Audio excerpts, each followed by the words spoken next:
So,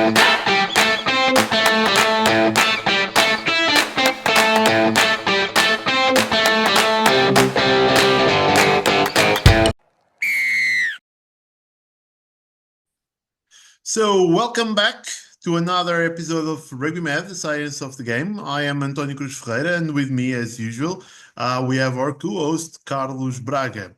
So today we are having a very special episode. We both of us we considered it as one of the darkest episodes of this series because today's topic is one that we might not be discussing enough in sports. Suicide among rugby players. Yeah, rugby is known for its resilience, strength, and brotherhood. But what happens when the same culture makes it hard for players to speak up about their struggles? So we know that in the past decades we have lost too many players to suicide. It's not only in rugby. That's the truth. No, it's not only in rugby, but from Yeah. grassroots athletes to professional players, we have been losing way too much than what we should have.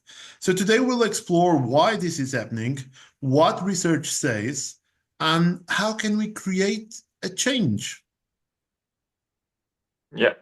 And regarding the pressure of the game, Antonio, starting with the scientific evidence that we have nowadays, in 2019 study in BMJ, Open Sport and Exercise Medicine, found that elite rugby players have a significantly higher prevalence of depression and anxiety compared to the general population. Otherwise, in 2021 study in British Journal of Sports Medicine report that injury-related depression is one of the top factors contributing to mental health and struggles in professional rugby players. In 2022, a research in sports medicine open found that retired rugby players are greater risk of developing mental health issues due to chronic pain, financial stress, and loss of identity. So rugby is an intense sport, not just physically, but mostly in mental health. The pressure to perform, constant injuries, and the expectation to be tough can be completely overwhelming. Yeah, and that's exactly where the problem begins. The idea that rugby players should push through pain doesn't just apply to injuries, and we all know that. It extends to mental health as well. Yeah, and picking up examples that we have from our sport, the former England international Dan Vickerman was a respected lock who played for the Wallabies, but after retirement he struggled to transition into life beyond rugby. And in 2017, at just 37 years old, he passed away and by suicide. His case wasn't isolated, isn't it, Antonio? Yeah, it was not isolated, and it's not only a rugby union problem. It's also in rugby league. Take the example of Terry Newton, former rugby league star.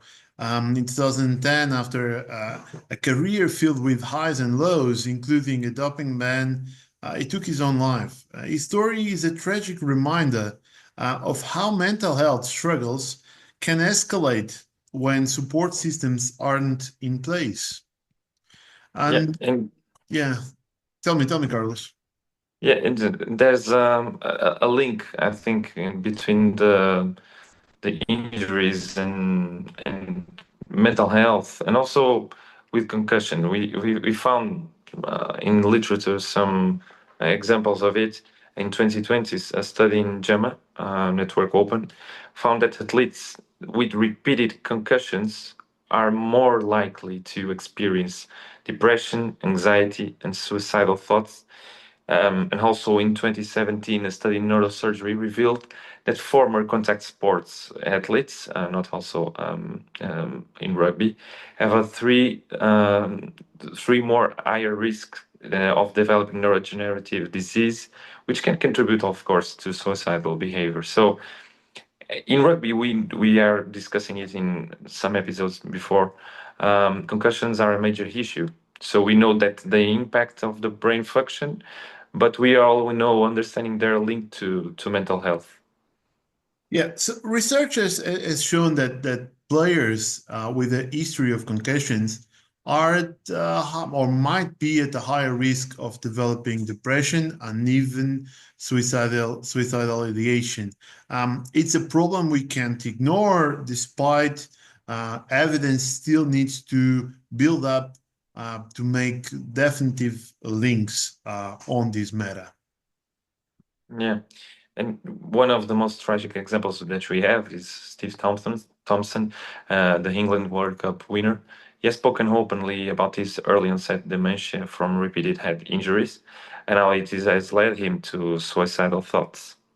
Yeah, and I think a part of it is also the role of rugby culture, and scientific evidence brings some highlights on that. For example, a study in Frontiers in Psychology in 2021 found that athletes in eye contact sports feel pressure to suppress emotions due to the fear of being perceived as weak. And in 2022, for example, World Rugby run a survey that found that over 65% of players believe that the mental health issues are stigmatized in the culture of rugby. So the culture of rugby is built on resilience and strength. And remember the episode that we had where when we had Will and Kim and Yon Rice guys that are working with MLR, which of course, it's amazing that we have a culture of resilience and strength, but it can also be dangerous when it prevents players from seeking help. And that's Yeah. the huge problem that we might have. Yeah, and this, as you said, there's still this idea that talking about mental health among the players makes you weak, and the player that wants a psychologist, a psychiatrist to help him out these problems could be seen as a weaker player than the others. But mental health is just as important as physical health, and we need this in our teams to improve not the performance but the mental health. Yeah, for sure. And then we have discussed that, and there have been a lot of players addressing their struggles with depression, and now the silence around mental health in rugby almost cost them their lives. And we know that after speaking out, they are able to find some support because there are tools available that can support them when they need. They just need to reach out and don't shy about it. Yeah. So it led us to the question, what can be done at this moment? We have some solutions, some support nowadays that is amazing and huge step from the past. Picking up the first one in Rugby, the Mental Health Wellbeing Hub, a new initiative providing mental health resources for players at all levels. Rugby Players Association support programs, and that is providing former and current players with psychological support. Loose Heads Project, a mental health awareness project designed specifically for rugby clubs and players. And we need to mention as well on Rise that Antonio, we were already talked before. We had them here in a previous episode that is doing a brilliant work in MLR. So how do we change things? We need more education. We need better support systems, and of course, a shift in culture. Yeah, I think it's very clear that it will all start with normalizing mental health conversations.